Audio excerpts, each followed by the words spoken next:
Bismillah, Alhamdulillah, wassalatu wassalamu ala Rasulillah. May Allah the Exalted grant us all the sincerest of intentions. Allah made fasting in the month of Ramadan an obligation upon both men and women. However, Allah granted females in certain situations a certain dispensation, an allowance not to fast.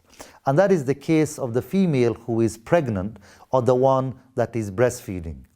If a pregnant woman feared that she might have a miscarriage, or a breastfeeding woman was worried about her breast milk drying up, then in each of these two cases, they are allowed not to fast. However, they need to make up these fasts later, ideally before the following Ramadan.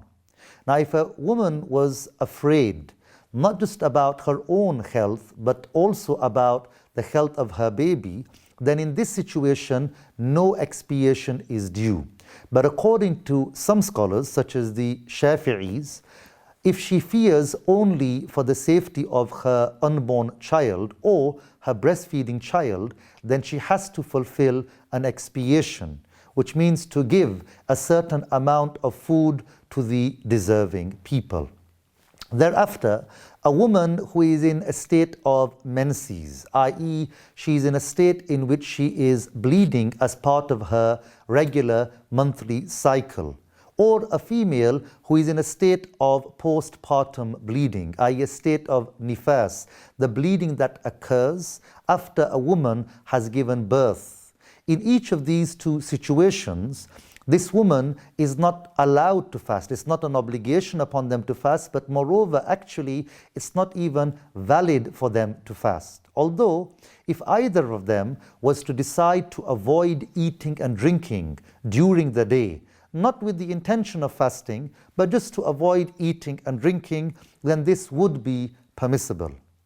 Thereafter, if a female was menstruating and then her menses ended during the day, a day of Ramadan, then according to the school of Imam Abu Hanifa, she has to avoid the invalidators of the fast for the rest of that day. And thereafter, she would need to make up this missed obligatory fast.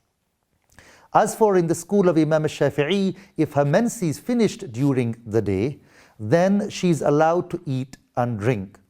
On the other hand, if a woman was fasting and during the day her menses started, then this invalidates the fast.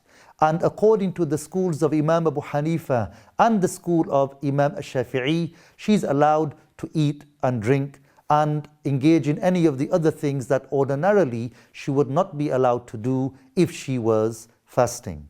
So men and women, they both need to learn the rules of the religion, but cases that are of course specific to women, they need to put extra effort to learn those rules so that they can obey Allah in the way that He ordered to be obeyed. And Allah, the Exalted, knows best.